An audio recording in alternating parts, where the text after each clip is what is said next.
When I found out my partner was living a double life, I didn't scream. I didn't throw his shit out on the lawn. I didn't even give him the satisfaction of a fight. Instead, I packed a bag, left my key on the kitchen counter, and walked away from a 5-year relationship without a word.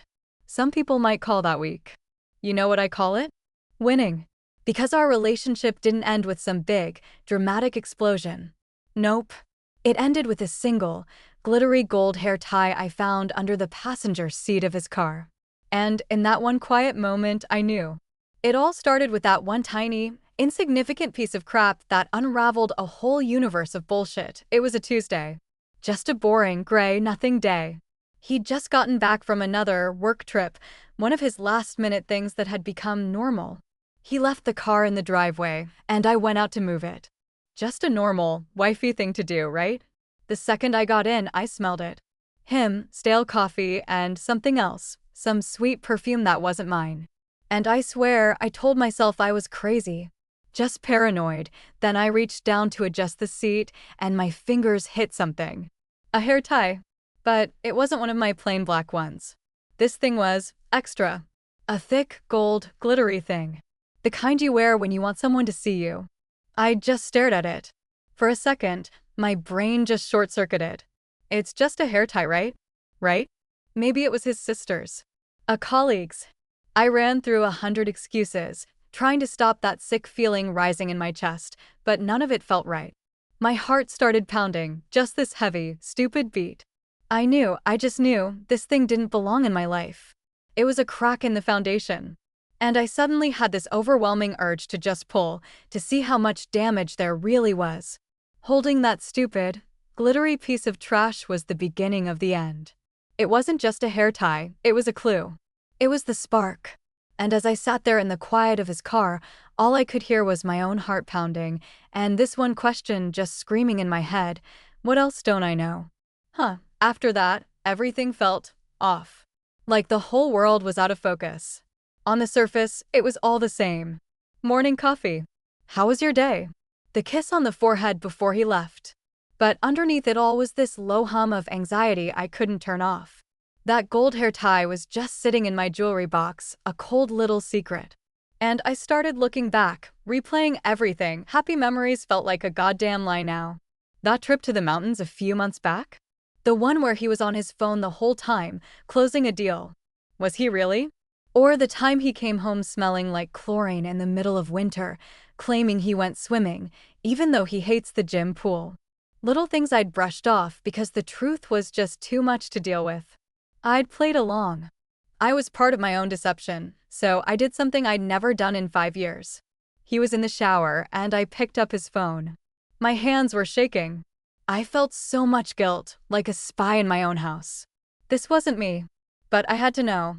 I scrolled through his texts, my heart hammering. Work crap, his friends, the usual. I almost convinced myself I was losing my mind. And then I saw it. A thread from a number with no name. The texts were boring. See you later. Running a bit late. But at the end of one, there was an emoji. AF *** king winking face. Are you kidding me? It was so small, but it felt like a gunshot. Who is this person? Did our friends know? Was I the last one to find out, the cliché, clueless girlfriend?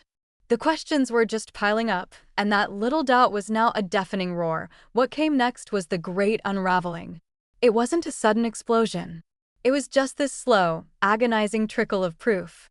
I turned into a detective in my own damn life, looking for evidence of a crime I didn't even want to solve. Every late night at the office, every hushed phone call, it was all part of a puzzle I was terrified to finish. The way he was with me, so checked out. He was there, but he wasn't. He'd already quit the relationship. He just hadn't told me yet. The next piece of evidence came a week later. It was a receipt, crumpled up in the pocket of a jacket from his work trip. I was just doing laundry, and my world fell apart all over again.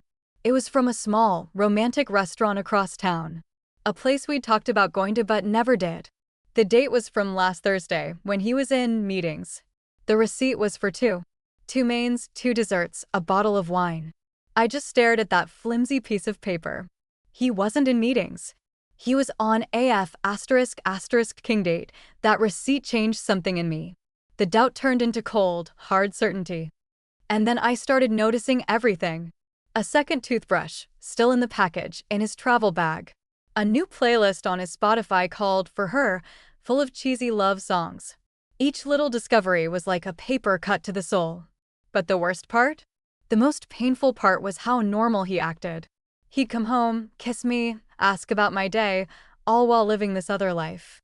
He wasn't just cheating on me, he was cheating me out of my own reality. The evidence was a tidal wave now, and I knew the truth was coming for me. My nights became a war zone. I'd lie there in the dark next to him while he was sleeping and just rehearse it all in my head. I practiced the angry version. Who the hell is she? How could you do this? I practiced the sad version. Was any of it real? Did you ever even love me? I wanted the big, messy fight. I felt like I deserved it, but every morning, I'd see him making coffee, and the words would just die. He looked like the man I'd loved for 5 years, and the courage would just vanish. And what would a fight even accomplish? He'd lie. He'd gaslight me, make me feel like the crazy one. God, the thought was exhausting.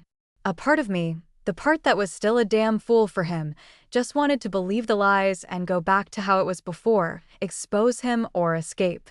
A big, loud fight would just give him a stage. A chance to perform, to beg for a forgiveness I didn't have in me to give. A quiet exit, though, that felt like my power. It was about me, not him. It was about keeping my dignity, refusing to get dragged into his mess.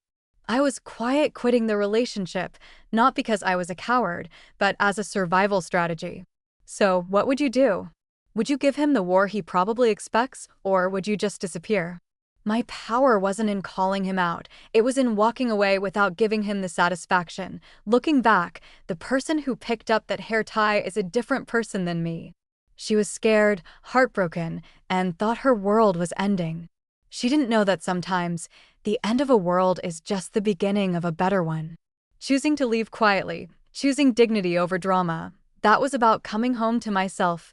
There's a strange peace that comes from knowing you handled an impossible situation with a quiet strength you didn't even know you had. There are no messy threads. Just a clean break.